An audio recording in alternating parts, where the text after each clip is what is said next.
Assalamualaikum warahmatullahi wabarakatuh.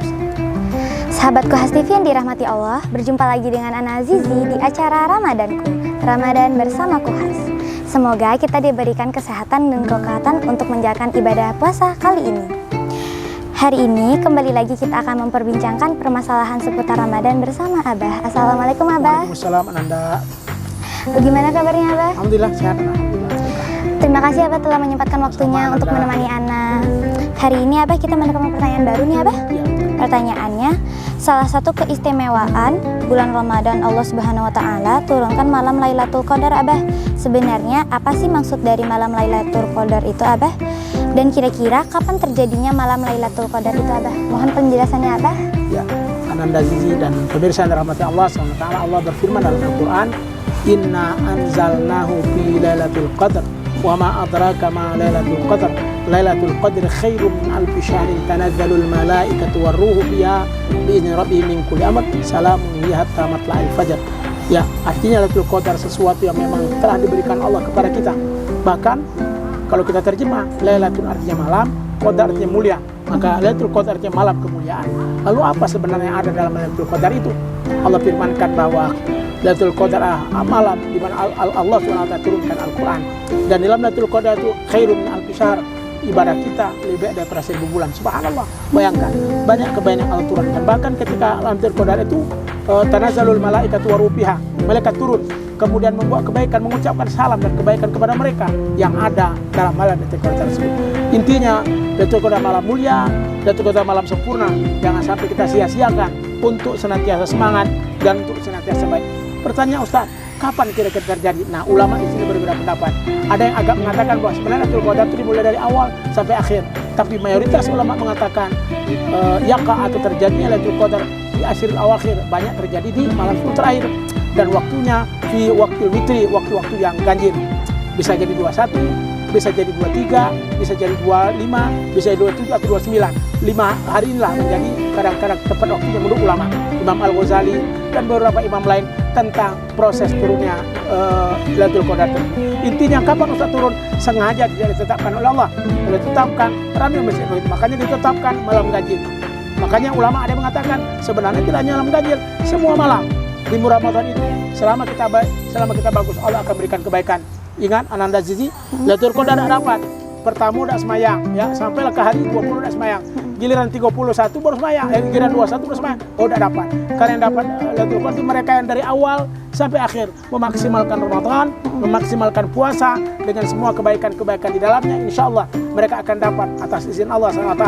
Dan kalau dapat pun orang tidak bisa tahu, dan dia hanya mendapatkan ketenangan jiwa dan kebahagiaan dalam perbuatannya. Begitu Ananda Zizi. Jadi Lailatul Qadar itu malamnya malam Al-Qur'annya turun ya Abah? Ya, dia dikenalkan malam kemuliaan pas turunnya Al-Quran. Makanya Al-Quran turun itu pas di akhir-akhir banget. Tapi ada bingung Ustaz, katanya malam turun Al-Quran, tapi kenapa kok orang sekarang mengadakan Al-Quran tanggal 17 Ramadan, tidak tanggal 21, tidak tanggal 23 dan seterusnya.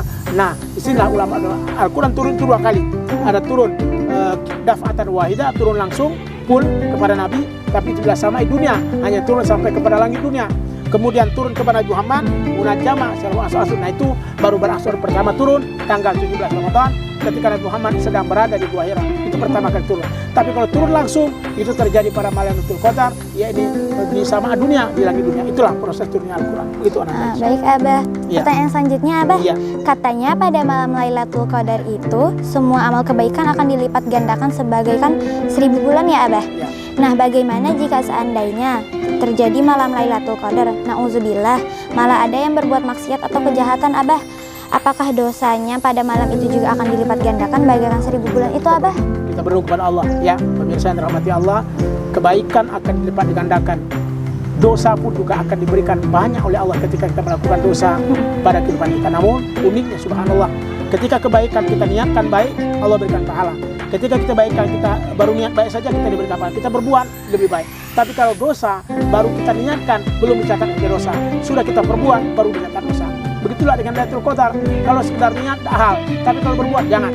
Karena itu malam mulia. Kok malam mulia? Kita malam maksiat, naudzubillah. Boleh jadi justru akan bertambah pula dosa-dosa kita. Jadi kalau bisa, malam mulia, malam yang berkah Lailatul Qadar, kita berbanyak amalia sempurna. Sehingga jangan sampai dosa-dosa kita justru berlipat kepada Allah.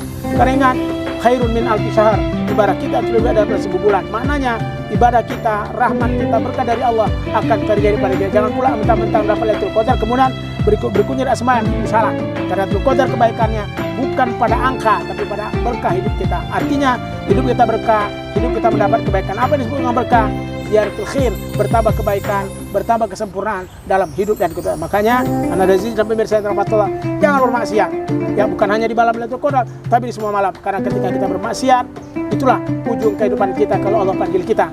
Karena rugi rasa-rasanya pemirsa, lama kita beribadah, pas di ujung kita maksiat meninggal. Itulah yang menjadi keputusan hidup kita, keputusan kematian kita yang disebut dengan su'ul khotimah. Tapi subhanallah, ketika kita rajin beribadah, di akhir pun kita beribadah, dipanggil Allah dalam keadaan beribadah, maka kita husnul khotimah. Yang sedih lagi adalah, yang elok lagi adalah ketika mungkin selama hidup dia buruk, tapi ketika di akhir hidupnya dia baik, dia berakhlak, dia sempurna, maka dia bisa berkeputusan husnul khotimah. Intinya, jangan bermaksiat kapanpun dan dimanapun, terkhusus pada bulan Ramadan, pada malam Lailatul Qadar. Begitu Ananda. Jadi Abah lebih baik kita nggak usah buat maksiat seperti yang lain. Jangan.